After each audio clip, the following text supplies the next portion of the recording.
नमस्कार प्यारे बच्चों, हमारे चैनल पे आपका बहुत बहुत स्वागत है। तो बच्चों, सेट का जो पेपर है, एनोमस में जो सेट का पेपर है, उस पेपर को हम हल करेंगे। तो इसमें विज्ञान के जितने भी प्रश्न हैं उन प्रश्नों को हम इस वीडियो में हल करेंगे। देखो, सबसे पहला दिया गया रबी की फसल का उदाहरण है। तो रबी की फसल का उदाहरण है मक्का, बाकी ये सभी खरीफ की फसल है, केवल गेहूँ रबी की फसल है। अगला प्रश्न दिया गया है, पादपों में खाद्य पदार्थों का परिवहन करता है। तो पादपों में जो खाद्य पदार्थ का परिवहन करता है, इसमें ऑप्शन दिए गए हैं जाइलम, फ्लोएम, रंध्र और मूलरोम। तो इसका सही आंसर होगा फ्लोएम। जो जाइलम होता है वह जल का परिवहन करता है। रंध्र जो गैसों का आदान प्रदान करते हैं। मूल रोम जो जड़ों में मूल रोम पाए जाते हैं, ये अवशोषण का कार्य करते हैं और साथ में श्वसन का भी कार्य करते हैं। अगला प्रश्न दिया गया है कि रक्त के क्षरण की विधि कहलाती है। तो विसरण, प्रासरण, परिसंचरण और अपोहन। तो इसका सही आंसर होगा अपोहन। फिल्ट्रेशन के लिए डायलिसिस काम में लिया जाता है। आगे दिया गया है, प्रदर्शित चित्र में कौन सी प्रक्रिया दर्शाई गई। ये चित्र दर्शाए गए, तो इसमें कौन सी प्रक्रिया है? स्वपरागण, परपरागण, निषेचन और प्रकीर्णन। तो इसका सही आंसर होगा स्वपरागण। स्वपरागण की प्रक्रिया है। आगे दिया गया है, लाइकेन में किन जीवों की भागीदारी होती है।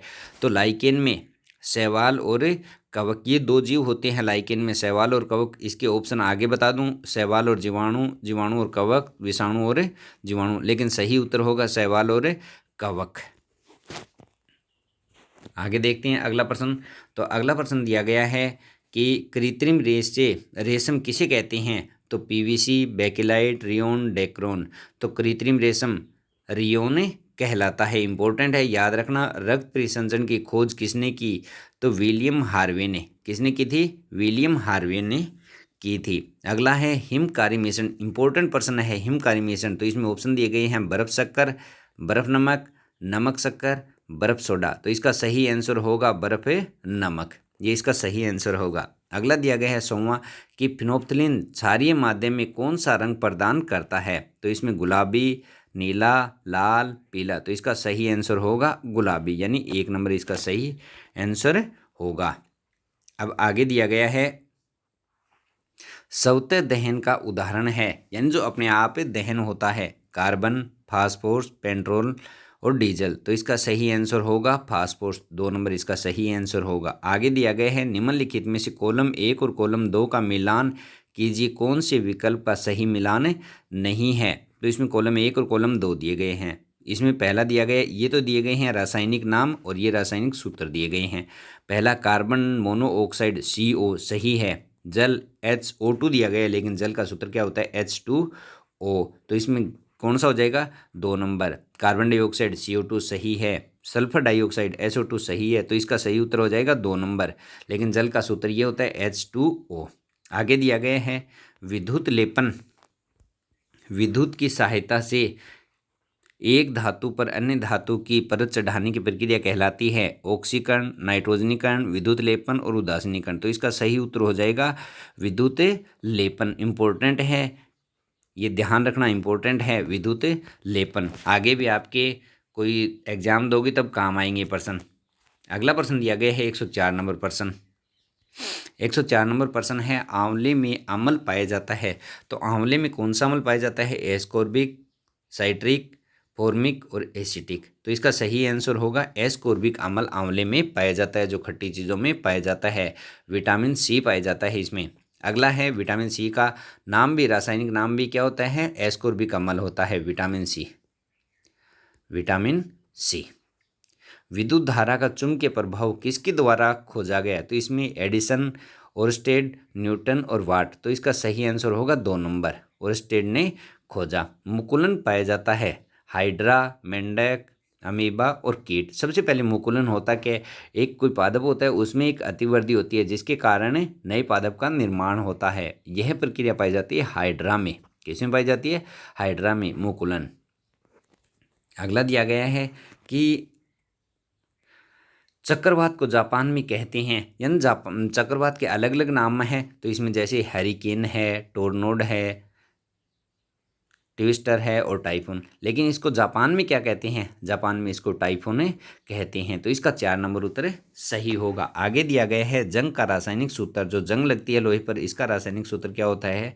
Fe2O3, यानी फेरस जो फेरिक ऑक्साइड है वो क्या होगा? जंग का रासायनिक सूत्र होगा।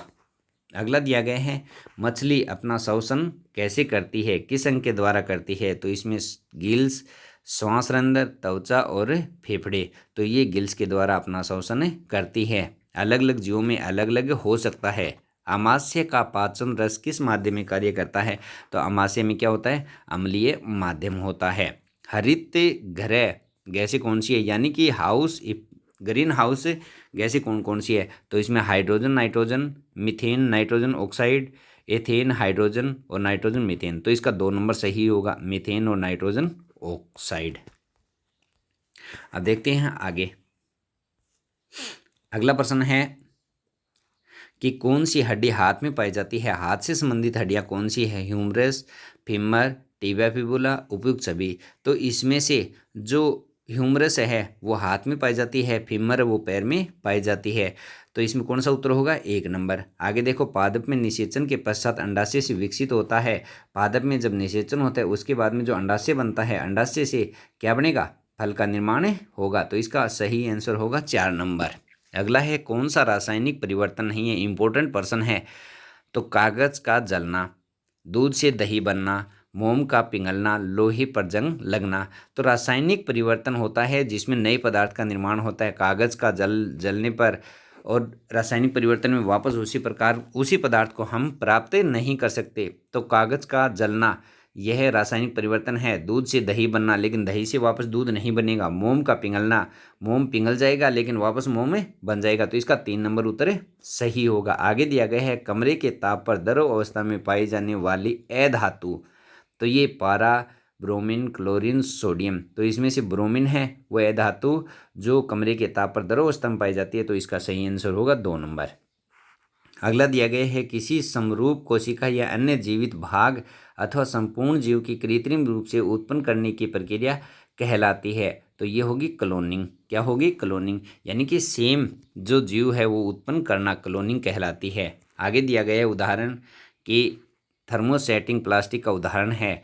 तो इसका सही आंसर होगा पीवीसी, पॉलीवाइनिल क्लोराइड। आगे दिया गया निम्न में से कौन सा सही नहीं है? तो इसमें से ये दिया गया है, इसमें जो 80 डेसिबल से अधिक प्रबल शोर शरीर के लिए कष्टदायक होता है। सही है। ध्वनि की प्रबलता उसके आयाम पर निर्भर करती है। सही है। शेर की दहाड़ का तारतम्य अधिक होता है, अधिक नहीं होता है, इसका तारतम्य कम होता है। तो 3 नंबर उत्तर है ये इसका हो जाएगा। अगला प्रश्न देखते हैं हम। अगला प्रश्न दिया गया है कि निम्न में से कौन घर्षण बढ़ाने की प्रक्रिया नहीं है? घर्षण बढ़ाने की प्रक्रिया नहीं है। तो घर्षण जूतों की तली खांचेदार होना ये बढ़ाता है। वाहनों के ब्रेक प्रणालियों में ब्रेक पैडों का उपयोग करना बढ़ाता है। कैरम बोर्ड पर महीन पाउडर छिड़कना। तो पाउडर छिड़केंगे जिससे क्या घर्षण की प्रक्रिया कम होती है, बढ़ती नहीं है। तो इसका उत्तर 3 नंबर हो जाएगा। अगला दिया गया है सूर्य से बढ़ती हुई दूरी के अनुसार ग्रहों का क्रम होगा। तो सबसे नज़दीक बुध होता है, उसके बाद में शुक्र, पृथ्वी और मंगल। तो 4 नंबर इसका सही उत्तर हो जाएगा। उसके बाद में हम देखते हैं कि जो प्रकृति में मर जीवों से पेट्रोलियम निर्माण की प्रक्रिया है इसके लिए आवश्यक नहीं है। वायु की अनुपस्थिति जरूरी है, उच्च ताप जरूरी है, उच्च दाब भी जरूरी है, लेकिन जल की उपस्थिति इसके लिए जरूरी नहीं है। इसके बाद में तड़ित झंझा के समय ये करें तो ज़मीन पर लेटें, छाता लेकर चलें, खुले मैदान में बैठें, यदि वन में हैं तो छोटे वृक्ष के नीचे शरण लें। तो 1 नंबर सही होगा, ज़मीन पर लेट जाएं। अगला है 123वां, न्यूटन की डिस्क किससे संबंधित है?